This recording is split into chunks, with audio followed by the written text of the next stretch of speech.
বড় স্বস্তি রাজ্যের 100 দিনের কাজ চালু করার নির্দেশ বহাল। হাইকোর্টের নির্দেশ বহাল সুপ্রিম কোর্টে।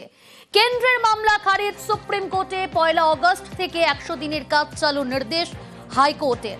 আরো ডিটেল জানাবে মৈত্রেয়ী, রয়েছে আমার সঙ্গে। মৈত্রেয়ী, দেখো, কলকাতা হাইকোর্টের তরফ থেকে 1 আগস্ট থেকে 100 দিনের কাজ চালু করার নির্দেশ দেওয়া হয়েছিল কেন্দ্রকে, এবং সেই কলকাতা হাইকোর্টের রায়কে চ্যালেঞ্জ করে সর্বোচ্চ আদালতের দ্বারস্থ হয়েছিল কেন্দ্র, এবং সেখানে বিচারপতি বিক্রম নাথের বেঞ্চে এই কেন্দ্রের তরফ থেকে আবেদন করা হয়েছিল।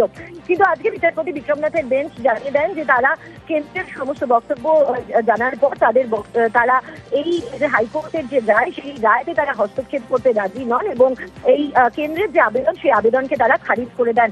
মাত্র 30 সেকেন্ডেরও কম সময়ের জন্য শুনানি হয়, এবং সেখানেই বিচারপতিরা তাদের রায় জানিয়ে দেন, এবং তারা জানিয়ে দেন যে তারা কোনোভাবেই এই যে রায় রয়েছে কলকাতা হাইকোর্টের, সেই রায়তে তারা হস্তক্ষেপ করতে রাজি নন।